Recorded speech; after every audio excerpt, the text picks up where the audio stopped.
Bom dia a todos que nos ouvem e veem aqui pelo canal RV no Campo, criado para trazer informações agronômicas de mercado agrícola, mercado em geral, particularidades do campo. Tudo que afeta o campo, o produtor rural, tanto o grande quanto o pequeno, desde o pequeno até o grande. Nosso Brasil é um país que tem mais de 5 milhões de produtores rurais, de unidades produtoras. E responde por uma demanda enorme de alimentos mundial. Esse é um canal que traz informação nesse sentido, que vem a facilitar a vida e o entendimento de todos. Facilitar a vida do produtor rural com informações técnicas e conscientização da população, saber como é esse mundo. Quem já sabe, ótimo, mas quem não sabe vai ter a oportunidade de ter acesso a esse tipo de informação. Mas antes de tudo, eu gostaria de me apresentar ao meu público que vai estar nos assistindo durante a formação de conteúdo. Meu nome é Ricardo Vitorino, eu sou natural de Tumbiara, filho de produtores rurais e tenho uma vida desde novinho ligado no campo. Desde os 4 anos de idade, desde quando eu me entendo por gente, eu estou nesse mundo. E 4 anos de idade eu já fazia um monte de coisa no sítio do meu pai lá. E nós mexíamos com um pouco de gado, leite. E então, deu 11 anos de idade eu já ordenhava. E nunca parei de trabalhar nesse ramo. Com o passar do tempo, a gente foi estudar, e aí vi a oportunidade de fazer agronomia. Numa situação muito clara, em 94, em virtude de problemas familiares, eu tive que assumir a parte da minha mãe, na gestão do negócio dela lá. E eu tinha pouco tempo era novo, e vi a falta da informação, porque isso é normal. Os produtores, na nossa situação lá, a gente tinha o conhecimento empírico da situação. A gente sabia fazer aquelas coisas rotineiramente. Mas, com a intenção de obter melhores resultados, a técnica, a informação técnica, o conhecimento técnico e científico estava fora das possibilidades. Então, ou eu buscava um profissional e eu ficava na mão de um profissional para me ajudar, que funciona bem, ou eu também poderia ir atrás disso. E foi aonde eu vi a oportunidade de buscar esse caminho. Formei em agronomia, aproveitei bastante o curso de agronomia, que tive a grata felicidade de estar cursando. Lá dentro, consegui oportunidade de participar de pesquisas, projeto de iniciação científica, melhor assim dizendo. O que é isso para o público que não tem esse conhecimento? Dentro da própria faculdade, os iniciados lá, os alunos, eles têm a oportunidade de começar a aprender a desenvolver projeto de pesquisa através de uma orientação de professores e, no nosso caso, na nossa instituição, nós tínhamos parcerias com empresas privadas que levavam os seus produtos para serem testados lá. Porque uma universidade tem-se a princípio que é uma instituição isenta. Então, ela pode opinar de maneira com total isenção sobre o produto, obedecendo às normas técnicas de experimentação agrícola, que é a comparação e teste de eficácia e eficiência. Então eu participei disso no início. E isso me deu uma oportunidade de, antes de 2000, 96, 97, 98 e 99, foi os anos que 97, 98, mais ou menos, por aí, não me recordo a data precisa, mas tive a grata oportunidade de passar pela minha mão o primeiro ensaio de teste de soja transgênica fora de estações de pesquisa. Isso foi realizado lá na nossa instituição. E passou pela minha mão, eu tive essa oportunidade. Na época, quem levou foi a própria Monsoy, pelo Claudiomir Abate, que, se estiver me ouvindo aí, um abraço, Claudiomir, para você. Muitos anos que eu não te vejo. Mas você foi uma pessoa que ajudou muito a minha formação. E nós fizemos testes para Monsoy, também fizemos testes para a 2 Marcos, do Sr. Verni Hermann. Um abraço, Sr. Verni, se eu estiver nos vendo aqui agora. E ajudou muito a pagar minha faculdade, porque esses trabalhos são trabalhos remunerados. E foi muito importante. A gente que, na época de faculdade, a falta de dinheiro é enorme. Então, obrigado. Isso também foi fazendo com que eu começasse a construir um perfil de conhecimento técnico. Uma vez, só para dar um adendo, eu tive um grande professor, vamos dizer assim, né? Fala que eu, Ricardo, mais que mais oportuno falar isso, eu sou um resultado de várias pessoas que passaram na minha vida e que deixaram contribuições. E nessa situação teve uma pessoa que falou o seguinte: olha, Ricardo, nós somos, quando a gente sai da faculdade, aliás, quando a gente entra na faculdade, a gente entra com uma caixa, como se fosse uma caixa de ferramenta vazia. A partir do momento que você vai estudando as disciplinas, você vai adquirindo ferramentas e você vai colocando elas dentro da caixa. Quando você sai da faculdade, você está com essa caixa de ferramentas aí, ou cheia, ou meio mais ou menos, mas você tem ferramentas lá. A vida vai te fornecer os problemas, os desafios, e aí com essas ferramentas você vai tentar resolver. Se você tem muitas opções de ferramentas, você vai resolver as coisas mais fácil. Fiquei com isso na cabeça e bem dito. Eu tive a oportunidade na faculdade de ter adquirido várias ferramentas. Não só dentro da faculdade, mas fora também. Mas foi juntando a minha vida, minha experiência de vida, com as ferramentas que eu fui adquirindo durante todo esse tempo.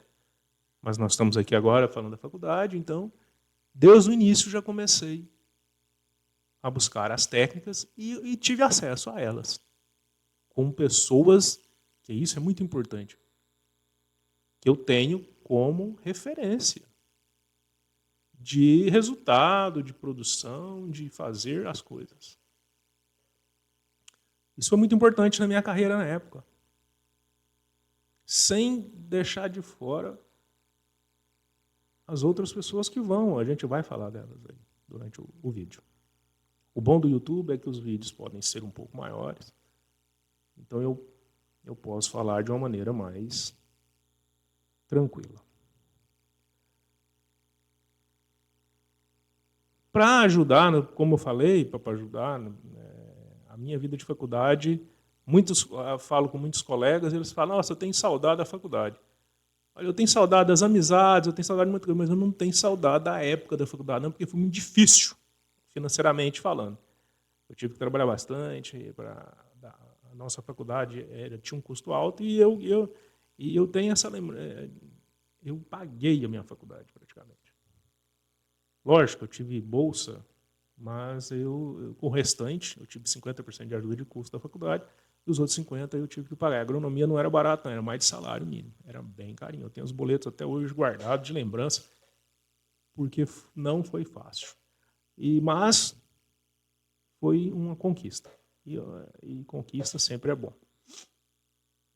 Então, eu fazia experimentos na faculdade, durante o dia, iniciação científica, aprendendo a trabalhar com pesquisa. E à noite, estudava durante o dia, né? A faculdade de agronomia em Tumbiara é período integral, assim, é de manhã e à tarde. À noite eu trabalhava na própria faculdade, para ajudar no pagamento das despesas da faculdade. Eu pedi, consegui e fui lá fazer o serviço. Trabalhava das 7 às 11 horas da noite. Como a gente era estudante de agronomia, tinha um aparelho, naquela época, nós estamos falando aí, 96 até 2000, tinha um aparelho que chamava Data Show, eles chamavam assim. E isso era novidade naquela época. E uma lâmpada daquilo lá era caríssimo. Então, se alguém manipulasse aquilo, e era fácil de queimar, então se alguém manipulasse aquilo de uma maneira errada, queimava uma lâmpada daquela e aí tinha que pagar uma fortuna. Então eles direcionaram, não é uma fortuna, mas um valor alto. Então eles direcionaram uma pessoa para cuidar daquilo, treinaram e direcionaram. E fui eleito a mexer com isso. Então quem ligava e desligava, transportava, era eu. E no período que eu estive lá, lógico. Então, numa dessas, eu tive a oportunidade de um palestrante foi fazer uma palestra lá e tive a oportunidade de fazer aquela instalação no computador dele para ele começar a palestra. E ele muito gentil, muito simpático. A gente começou a conversar e eu perguntei o que ele fazia, ele falou que era pesquisador. Eu falei, olha, mesmo? Eu falei, olha que legal. Eu também faço pesquisa na escola e comecei a falar. E ele ficou interessado, falou assim, olha, vai lá na minha empresa que você vai ter um estágio. Eu perguntei, qual a empresa? Ele falou, a Pioneer Sementes, Pioneer Seeds Corn. Em Tumbiara tem uma estação de pesquisa, para quem não sabe, Tumbiara tem uma estação de pesquisa da Pioneer. Eu falei, olha, que legal, como é que é o nome do senhor mesmo? Ele falou, Carlos Halpe. Ele era o pesquisador da Pioneer. Chegou a ser o pesquisador da América Latina da Pioneer. Muitos milhos da Pioneer. Ele foi o pai. E eu fui fazer o experimento. Foram, na época de férias, 30 dias, fui lá para a pesquisa da Pioneer, fui aprender. Nossa, aí eu aprendi cruzamento de milho, aprendi muita coisa na área de pesquisa de milho. Trabalhei bastante também, nada bem assim, tranquilo. Você tem que, quem não é acostumado, sabe muito bem como é que é milho, você tem que entrar, bater pólen, é uma coisa. E assim feito.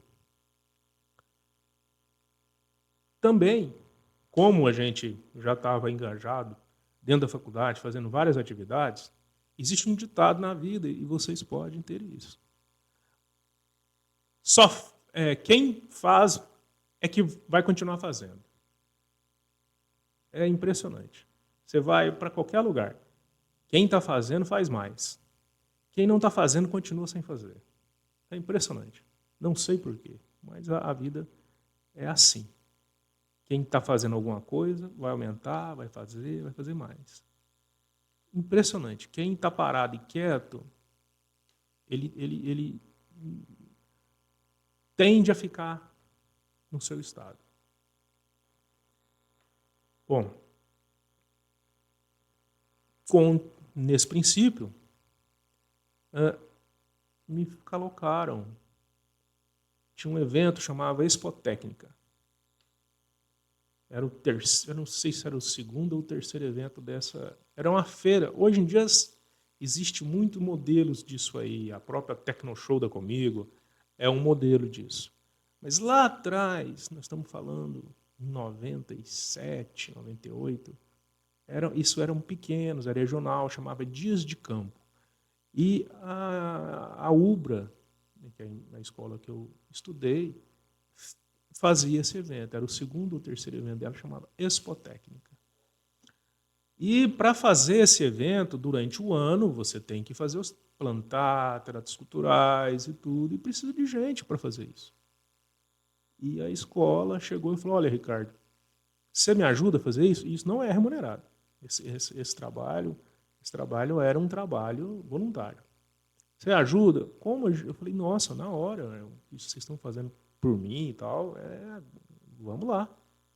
Eu tinha um professor orientador nessa época, sou Edson, era uma dupla que trabalhava, né? E aí a gente foi, até um abraço, Edson, muitos anos que eu não vejo o senhor. Onde o senhor estiver aí, um abraço. E a gente fazia isso. Um belo dia, nesse processo de plantio, de experimento, de várias empresas, eram várias empresas, tinha mais de 20 empresas lá trabalhando na época. Eu tive a oportunidade de regular uma plantadeira de uma pessoa que trabalhava numa empresa chamada Agrevo. Essa pessoa chamava Severo e ele gostou do meu serviço. Isso em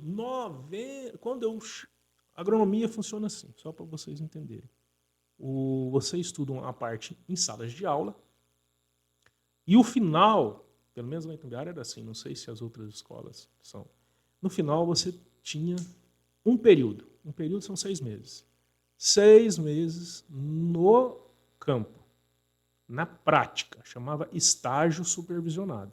Você poderia fazer, igual eu fiz na Pioneer, estágio extracurricular, que também é contado como experiência, como networking, uma série de coisas. Mas o estágio supervisionado, ele é um estágio que no final você vai defender a sua TCC, né? Tese de conclusão de curso. E isso diante do que você fez nesses 6 meses. Bom, chegando, e você tem que dar seus pulos para conseguir isso. Isso não é fácil conseguir um estágio supervisionado de 6 meses em algum lugar, você tem que correr atrás. E então, lógico, a faculdade tem lá suas parcerias, mas não é para você tem que agir. E chegou no final do período, isso serve até de experiência aí para as pessoas que estão aí na agronomia andando e está nessa mesma situação, vai estar nessa mesma situação. E essa pessoa, isso fica de orientação para muitas pessoas que perguntam, já tive a oportunidade de muita gente me perguntar sobre isso.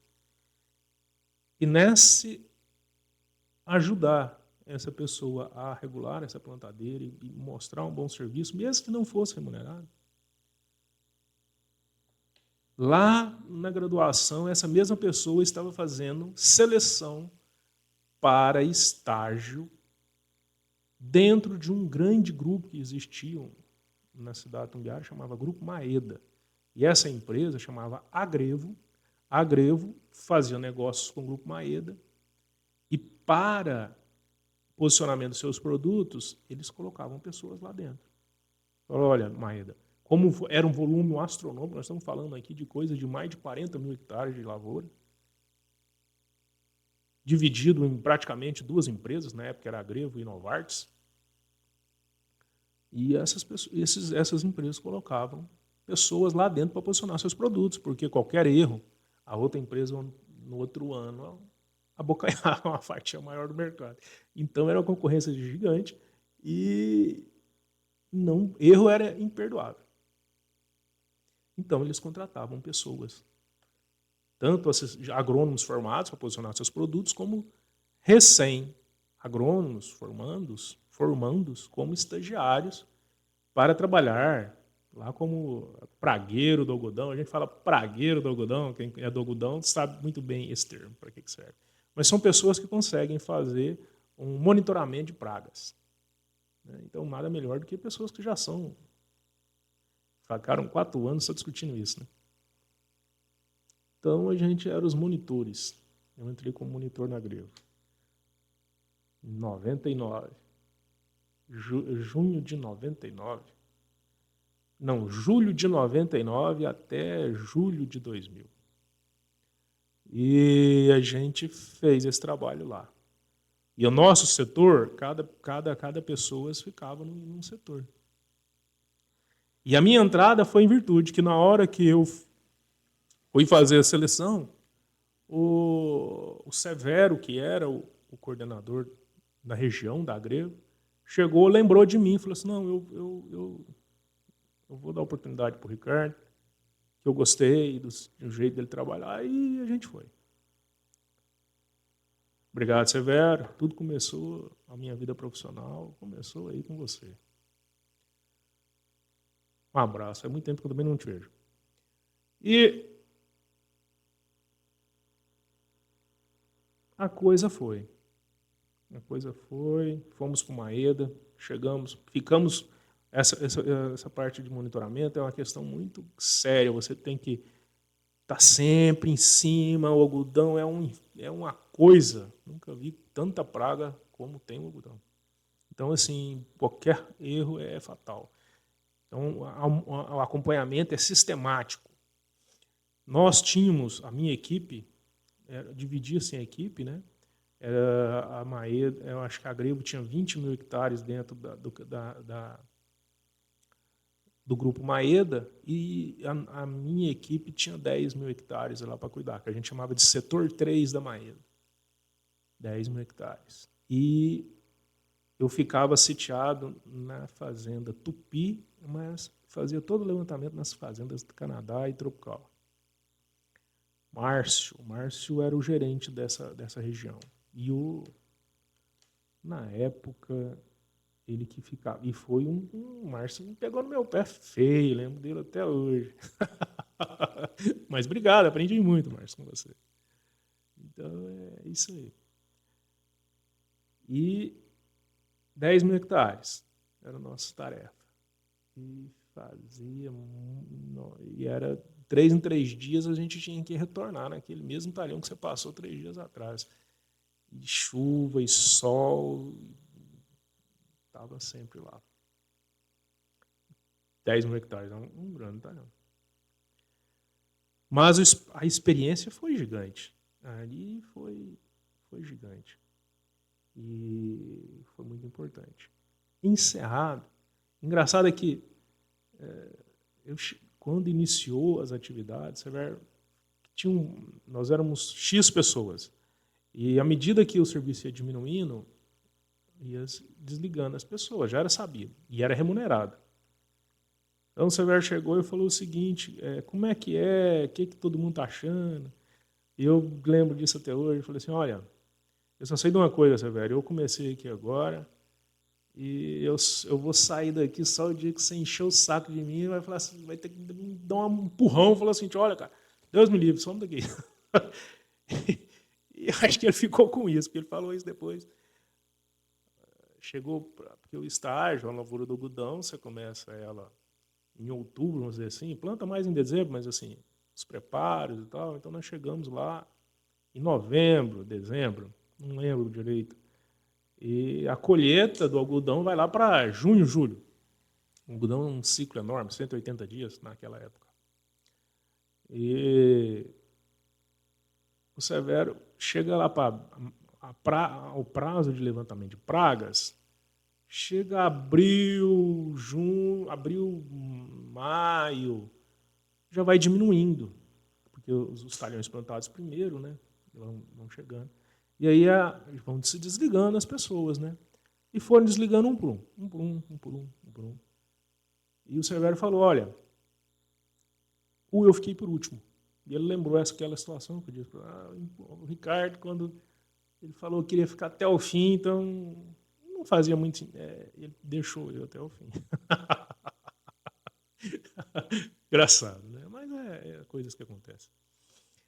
E eu gostei. Fui o último a a sair do contrato temporário do estágio supervisionado. Fiquei lá até o fim. Então, aproveitei bastante mesmo das oportunidades que foi me inserido naquela ocasião.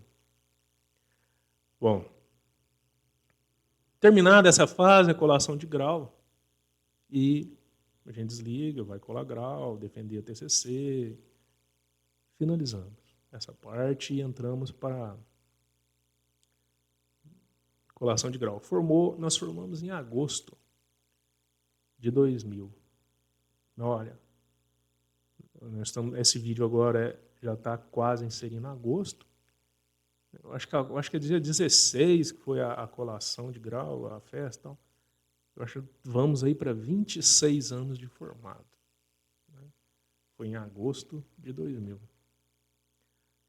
E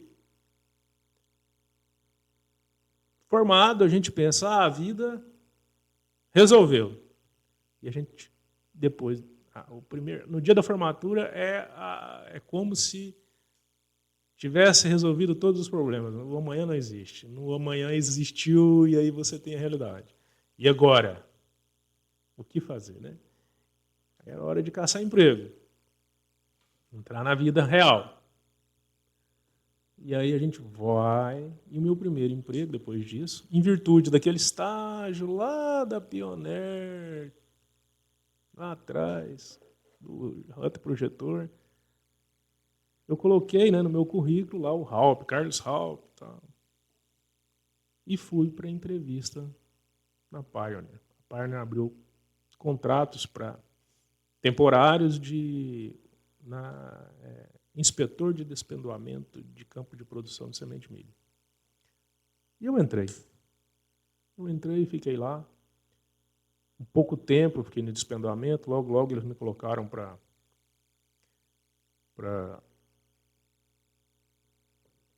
a parte de produção, de campo de produção. Eles vieram alguma coisa em mim, me colocaram na parte de produção, depois me colocaram na parte de semente matriz, ou seja, eu andei lá dentro e aprendi bastante. E cada oportunidade de aprender eu gostava, eu queria isso.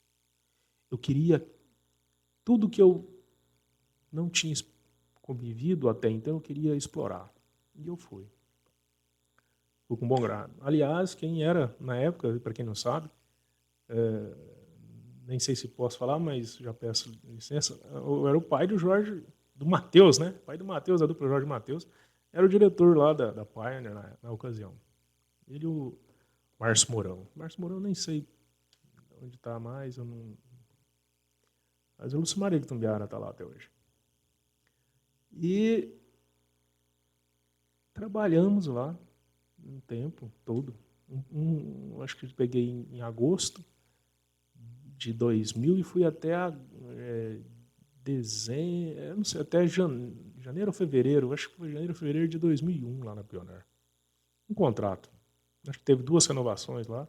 Porque milha pivô, né? Então, assim, agosto já começou, já tinha milho, já estava rodando. E aí a gente vai até acolher os pivôs. Aí acabou. Acabou o contrato.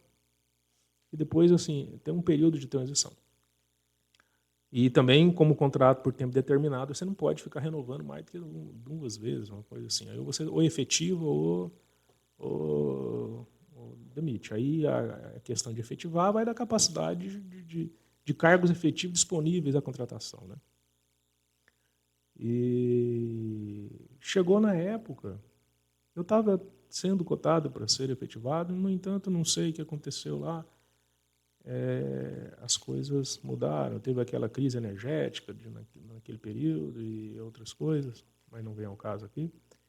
E eu cheguei no Márcio, falei, Márcio, como é que é? Como é que vai ser? Vou partir para essa parte ou vai encerrar o contrato? Como é que vai ser? Ele falou, não, Ricardo, vai encerrar o contrato, porque tinha um outro, estava na frente, chamava Cleverson, e ele já está na lista de ordem de efetivação, primeiro que você.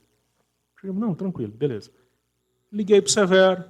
Severo, eu estou encerrando meus contratos aqui dentro da Pioneer e estou procurando alguma coisa. O Severo virou para mim e falou o seguinte, rapaz, aconteceu um negócio aqui de Rodiuran, é um pepino danado, mas você tem interesse? E eu cheguei e falei, olha, Estou dentro. O meu contrato, ele falou, então tá ok. O carro, você está onde? Estou em Tumbiara. O carro passa na segunda, isso era uma sexta-feira, o carro passa na segunda-feira, você vai para Goiânia. Chega lá e fala com o gerente de marketing, o João Torres, e ele vai te orientar o que você tem que fazer. Pedi minha baixa, cheguei e falei, olha, Márcio, como é que eu faço aqui para entregar as coisas? Que eu estou indo para Agrevo, já acertei.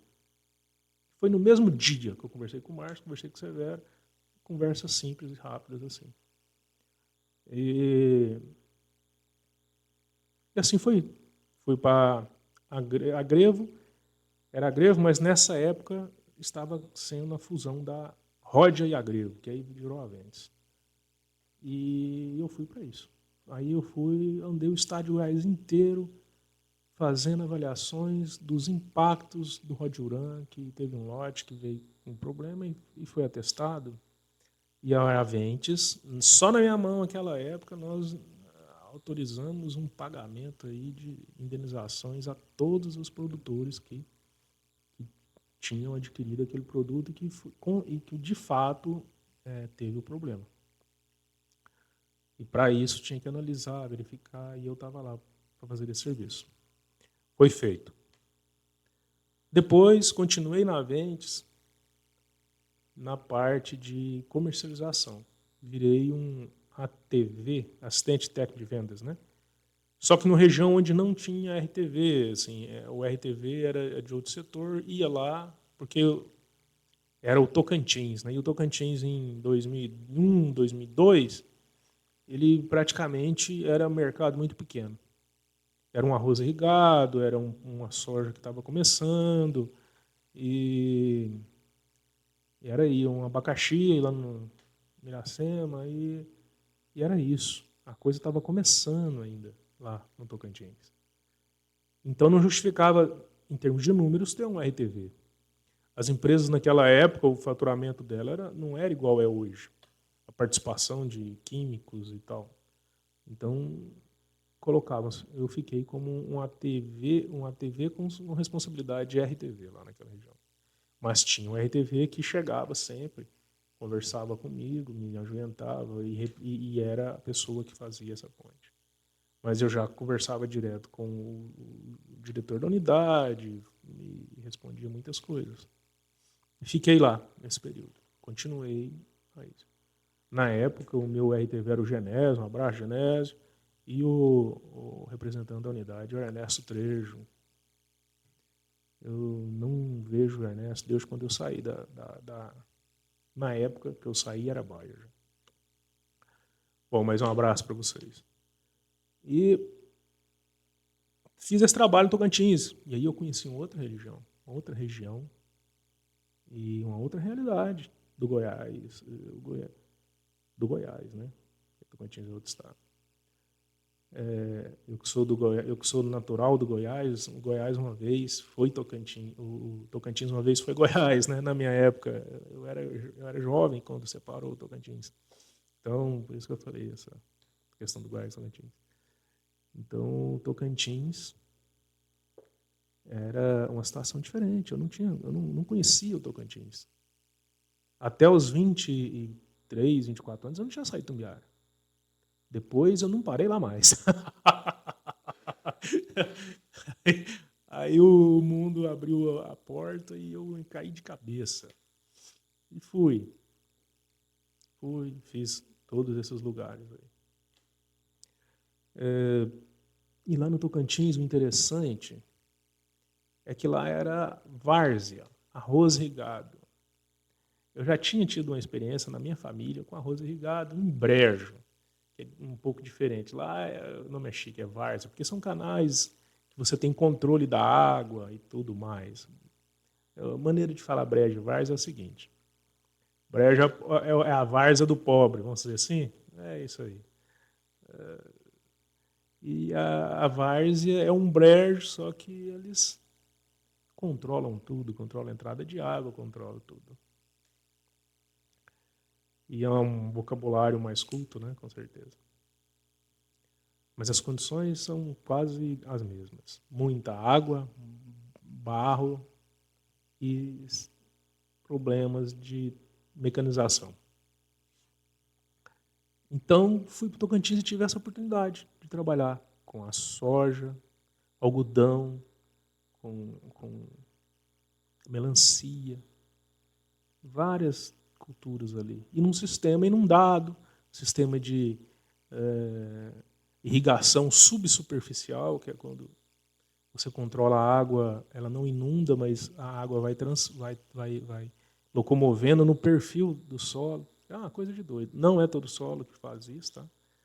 Solos muito argilosos, aí tem um problema sério, mas lá no Tocantins os solos são hidromórficos, muita matéria orgânica, então eles conseguem fazer isso aí de uma maneira muito boa. E é uma realidade que eu não conhecia. Mais um aprendizado. E foi. Terminou o Tocantins, eu vim para... retornei para o Goiás. Nessa época já estava... A pessoa quer algo mais, pensa em casar, gosta de família. E a Bayer comprou a Ventis e foi aquela de novo. Eu falei, cara, porque a Grevo virou a Ventis. A Ventis foi comprada pela Bayer. Era muita transição, muito instável essas empresas. Praticamente é difícil ver uma pessoa que está lá da minha época que está até hoje. Eu acho que não existe isso aí. E você, quando quer mexer com alguma outra família, você quer um pouco mais de estabilidade. E aí eu fui buscar isso. E conheci o dono da Dulce Moema e entrei para essa empresa que era fertilizantes. Empresa de fertilizantes, junto com químico. Então, a minha contribuição para o Grupo Moema era a parte do químico. Eu tinha muito conhecimento nisso. E a Moema era o maior distribuidor Bayer. A Ventis na época, né? Bayer, porque mudou. E nós entramos para apoiar a Moema na sua expansão e todo o apoio nessa parte de defensivo. Eu fui vir aqui ser vendedor em Jataí, onde eu hoje faço o vídeo para vocês, que a minha empresa já está aqui, está em Tumbiara e aqui. Desde quando eu comecei aqui, né? A minha empresa foi formada em 2004, mas eu cheguei aqui em 2002, 2003, uma coisa assim. E cheguei aqui, fiquei um prazo só para adaptação e fui ser gerente em Lucas do Rio Verde, Mato Grosso, pela própria Moema. Fiquei um tempo lá e vi que o Mato Grosso era uma região muito diferente do que tudo que eu tinha visto. E por azar, não sei o que aconteceu, eu tive problemas familiares e por azar, naquele ano, choveu 300 milímetros e eu vi lavoura de 60 sacos virar 20 por perda. A cidade inundou. As lavouras, a menina chegou de avião lá, a ajudante do Iraci lá, falou assim, nossa, que bonita, aqui é tudo inundado. Soja seca inundada, olha só. Então, o Mato Grosso ele tem isso, ele tem essas características. E é um mercado gigantesco, é um mercado que hoje, veja a potência que é, mas, enfim, era um mercado muito diferente do que é o mercado do Goiás, o mercado de outras regiões.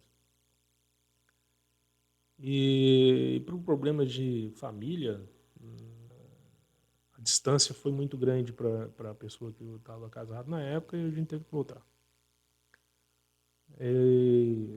Voltei para Montevidéu. E lá eu montei a Aircom Agrícola. A Irmã Pelar Agrícola nasceu em Montevidéu,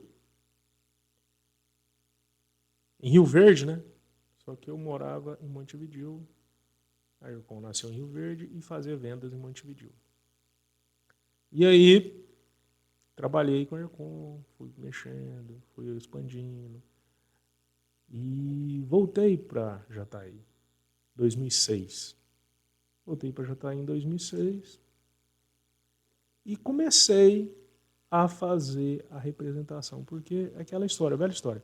Quando você abre uma empresa, já que você abriu, você saiu de ser CLT, saiu de ser funcionário, abriu uma empresa, você quer fazer ela crescer. É uma obrigação você fazer a sua empresa crescer. Então, eu comecei com a parte de representação em comércio para revendas, depois eu fui abrindo para espaços maiores, como indústrias, e aí representação comercial normal. E assim foi. Em 2008, alguns clientes que eram muito amigos meus queriam consultoria. E eu abri dentro da Aircom a consultoria. Cheguei a ter 10 mil hectares de consultoria. E aí eu vi que era muito cansativo para mim. 10 mil hectares. E aí coincidiu de eu ter quebrado uma perna bem na hora que eu estava com 10 mil hectares. E aí eu vi aí eu me esgotei.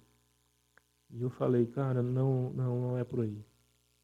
E dentro da representação em comércio, uma das coisas que mais eu via era a questão de qualidade, questão de fornecedor dá trabalho, fala uma coisa, depois e aí aquela velha história.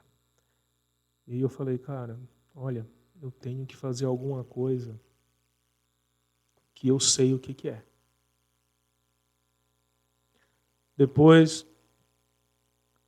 e uma coisa, quando eu entrei na Agrevo, a Agrevo é uma indústria. E eu gostei demais daquela coisa. Falei, cara, porque a gente quando forma, a gente, o que é o negócio? Qual é que é a coisa, né? Que é? Aí depois eu fui para a indústria, depois fui para a Moema, que é outra indústria. E aquela história, eu falei, indústria, cara, eu quero isso, esse negócio, eu gosto desse negócio, eu gosto dessa movimentação, eu gosto disso aqui. E eu gosto de fazer coisas, eu sempre fiz. O produtor é uma indústria. Então eu vinha de uma tradição de produção. E na hora que eu caí na produção, eu falei, cara, isso aqui é meu negócio. E fui. E o que que eu vou. Aí a pergunta era, o que que eu vou fazer? O que que eu vou produzir? E aí conversa daqui, conversa dali, vai. Químicos é impossível no Brasil, pequeno, mexer. É um mercado, uma barreira de entrada gigante. E uma coisa que eu já gostava, de adubação, produção, aumentar a produção, adubação. Eu falei, cara, fertilizantes é o meu negócio. Bom, mas para produzir fertilizantes, as coisas, você tem que entender. E aí eu entrei num curso de mestrado, em 2013. Olha, eu formei em 2002. 2000, desculpa, eu formei em 2000.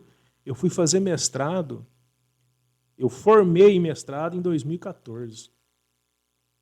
Eu levei 14 anos para fazer o mestrado, para concluir o mestrado, né, vamos dizer assim. Por quê? Porque eu não queria simplesmente, quando eu formei, em virtude da iniciação científica, de todo um trabalho que eu tinha feito na faculdade, me ofereceram um mestrado. Olha, o professor Edson, olha, Ricardo Viçosa, se você quiser ir, tem vaga, bolsista, tudo certinho. Mas eu tinha uma coisa, primeiro, uma dureza danada, eu queria ganhar dinheiro. Segundo, eu sempre pensei, eu nunca gostei de fazer alguma coisa que não tenha um sentido para mim. E aquele mestrado, naquele momento, eu não via sentido. Eu não sabia para onde que eu ia tocar a minha vida. O que, que seria a coisa que eu ia botar energia grande. Depois, quando eu decidi que eu queria fazer fertilizantes, produtos, aí eu vi que faltava o conhecimento. E aí eu fui atrás do mestrado. E aí estudei bastante. Especificamente na área de fisiologia vegetal. Porque se eu quero fazer fertilizantes para plantas, eu tenho que entender como é que as plantas funcionam. Não é mesmo? Se eu não entender como as plantas funcionam, eu vou fazer coisas que para ela não faz sentido nenhum. Agronomia, a parte de solos, eu tive uma excelente professora na faculdade. Nossa, eu nunca vi uma professora tão boa igual aquela. Ela foi aluna do Alfredo Scheid Lopes, renomado lá em, acho que é Lavras, né? Não, desculpa, acho que é Viçosa. Não, desculpa. Ela foi aluna do Alfredo Scheid Lopes, lá em Lavras. E esse cara era um papa da fertilidade. E ela trouxe toda essa bagagem, ela era nova na época, e ela veio com gás todo, e a nossa turma foi muito privilegiada. E eu absorvi bastante. Então, a parte de solos, eu já tinha uma ferramenta boa. E a fisiologia é mais complicadinho. A fisiologia ela é um ossinho mais duro de roer. E aí o mestrado me ajudou nisso. Eu peguei essa fisiologia e engoli ela. E aí eu vi, aí o mundo abriu. E aí eu consegui fazer os meus produtos. De acordo com o que eu sempre quis, que era resultado.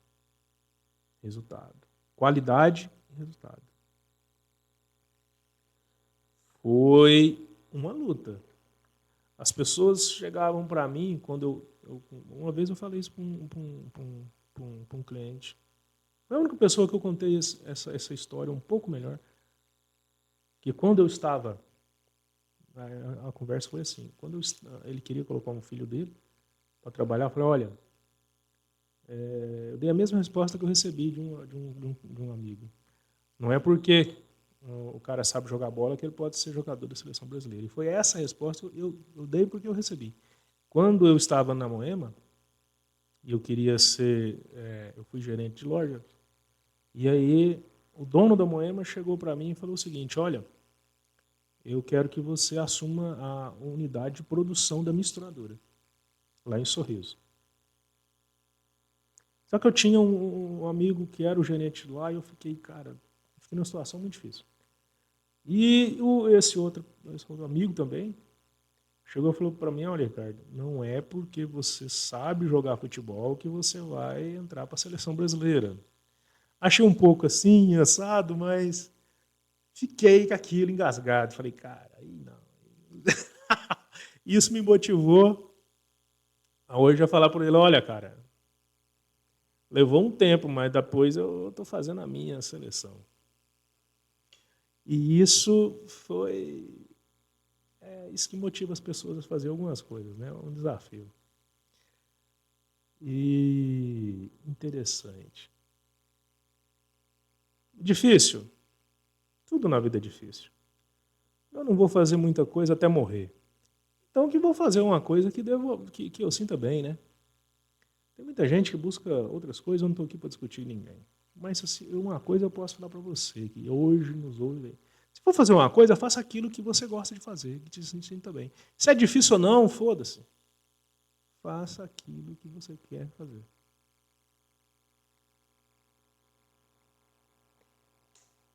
Porque na hora que você conquistar, você vai falar, cara, que legal. E pense grande, porque a pior coisa que existe é você fazer uma previsão e você conseguir ela e essa previsão for pequena. Você vai ficar frustrado. Então faça uma previsão que você, quando você conseguir, você fique satisfeito. Não importa se ela é difícil ou não. Porque você não vai sair daqui vivo mesmo. Então dê o melhor de si. Faça uma coisa legal. Legal para você, não para os outros. Tem muita gente que vive a aparência para os outros. Mas faça para você, legal para você. E você olha e fala, cara, gostei, é isso aqui que eu queria e eu fui lá e fiz. Se os outros acham que isso é grande ou pequeno, o problema deles. Cada pessoa, tudo é grande e pequeno dependendo do ponto de vista. Você pega, não vou me dar nomes, mas se você pega uma pessoa que tem pouco de uma pessoa que tem nada, a pessoa que tem pouco é grande em relação a quem tem nada. Se você pega essa pessoa que tem pouco em relação a quem tem muito, ela não tem nada. E no mundo, nossa, essa diferença é gigantesca. Você tem gente que tem nada, nada, e gente que 300 gerações não vai gastar o dinheiro que tem. Então, Tudo é relativo dependendo do ponto de vista. Mas o ponto de vista que importa é o seu. A sua vida é sua, não é de ninguém. Então faça valer a pena para você. Essa é uma coisa que eu queria deixar para vocês. E atualmente, eu então tenho o Aircom, eu faço os meus produtos, disponibilizo isso ao mercado. É uma grande satisfação quando todos usam os produtos da Aircom e ficam satisfeitos. É para isso hoje que eu tenho esse canal, para divulgar os nossos produtos, mostrar, porque agora eu preciso que mais pessoas saibam do meu serviço, mais pessoas saibam que o nosso produto é bom, que a gente zela pela qualidade, que tudo aquilo que eu falei para você vai ter resultado. Eu tenho preocupação com isso. E que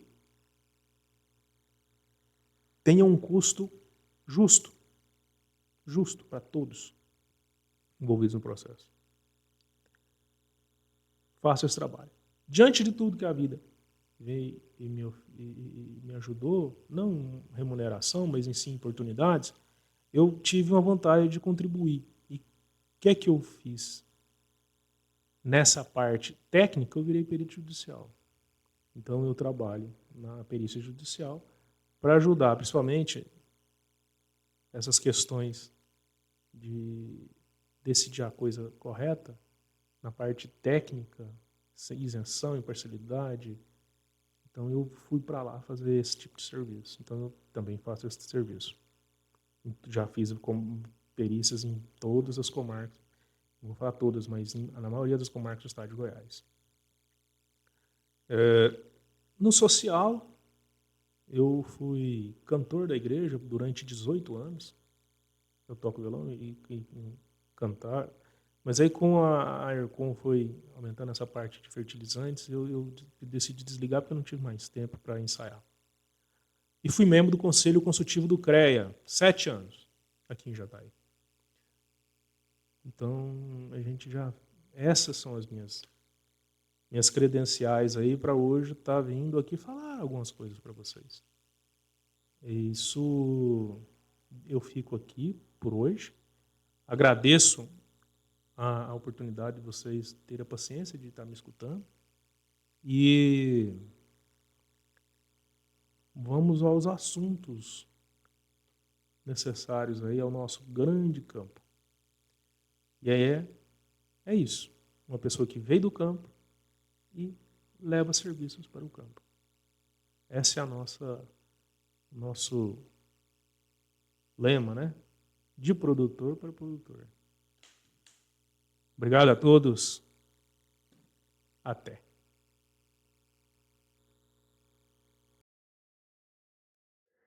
E se você ficou aqui e viu o nosso vídeo até esse momento, queria lhe pedir uma coisa.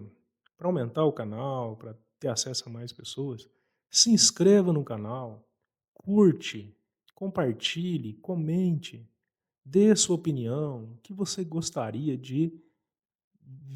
que eu trazesse aqui de assuntos nessas áreas.